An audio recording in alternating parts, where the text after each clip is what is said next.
Hi friends, তোমরা কেমন আছো? আশা করছি সবাই খুব ভালো আছো। আজ আবার তোমাদের সামনে উপস্থাপন করতে চলেছি হিয়ার মাঝে হিয়ানের একাদশতম পর্ব। চলো শুরু করা যাক। ফোনটা তখন উজ্জয়িনীকে ডোডো করেছিল। উজ্জয়িনী ডোডোর তখনকার ব্যবহার নিয়ে, অর্থাৎ মণ্ডপে ঘটে যাওয়া সেই ব্যবহার নিয়ে খুবই রেগেছিল তার উপর। তাই উজ্জয়িনী রেগে গিয়ে বলে, আপনি তখন অপমান করে শান্তি পাননি? ডোডো বলে, আমি জানি আপনি আমার উপর রেগে আছেন, আপনি আমায় ভুল বুঝছেন।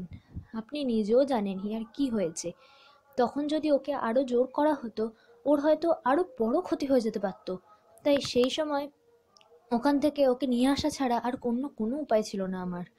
উজ্জয়িনী ডোডোর কথা শুনে নিজেও বোঝে পরিস্থিতিটা এবং নিজেকে একটু শান্ত করে বলে, ফোন করার কারণটা জানতে পারলে ভালো হতো।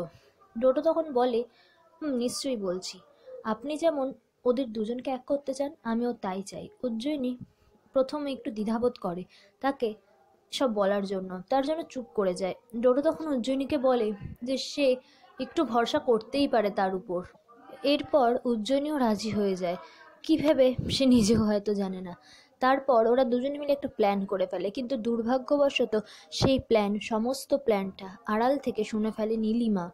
এরপর প্ল্যান অনুযায়ী তারা ডোডো হিয়াকে নিয়ে এবং উজ্জয়িনী উজানকে নিয়ে একে একে বাড়ি থেকে বেরিয়ে যায় এবং তারা পৌঁছায় সকালবেলায় যে মণ্ডপে গিয়েছিল ঠিক সেই মণ্ডপে। তাদের ফলো করতে করতে নীলিমাও সেখানে পৌঁছায়। উজান ও হিয়া একে অপরকে দেখে সেখানে অবাক হয়ে যায়। উজান ও উজ্জয়িনী বাড়ি থেকে বেরিয়ে আসার খবর বাসবীর কানে পৌঁছেছিল, সেই জন্য বাসবী আর দেরি না করে সমরেশকে নিয়েও বেরিয়ে পড়ে।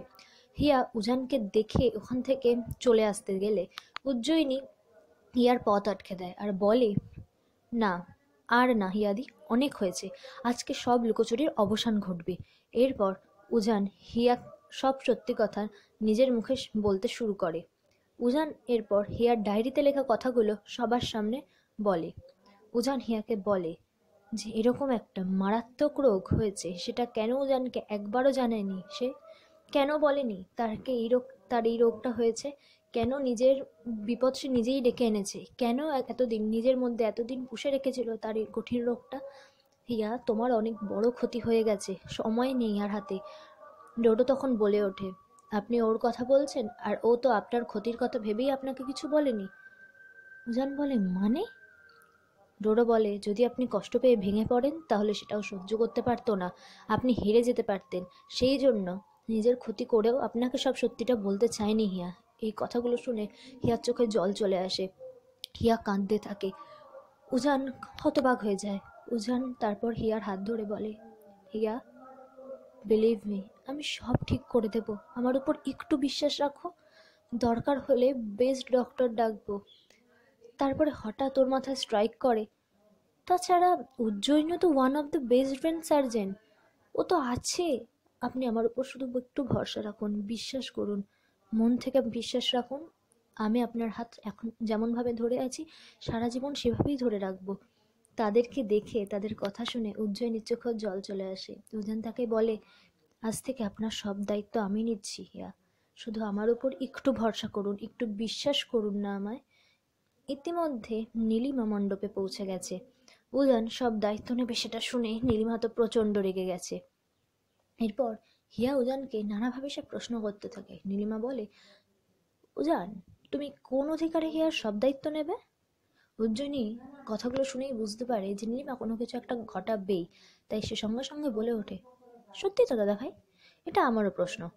এটা কিন্তু নীলিমাদি একদম ঠিক কথা বলেছে, তুই কোন অধিকারে হিয়াদির দায়িত্ব নিবি? তোদের মধ্যে তো কোনো সম্পর্কই নেই। আর একদিক থেকে তোদের দেখে মনে হয় তোরা একতরফা ভালোবাসা, তুই হিয়াদিকে বেশি ভালোবাসিস না হিয়াদি তোকে ভালোবাসিস, সে তো কিছুই বুঝতে পারছি না। তোদের মধ্যে তো কোনো সম্পর্কই বোঝা যাচ্ছে না, তাই কিসের ভিত্তির উপর দায়িত্বটা নিবি তুই?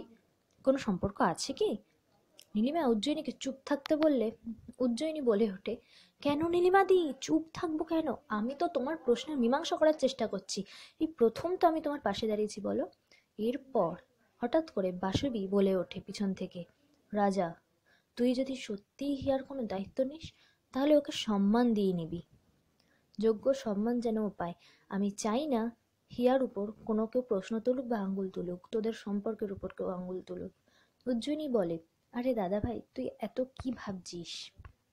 তোর এখন কি করা উচিত বা কি বলা উচিত, তুই কি কিছুই বুঝতে পারছিস না?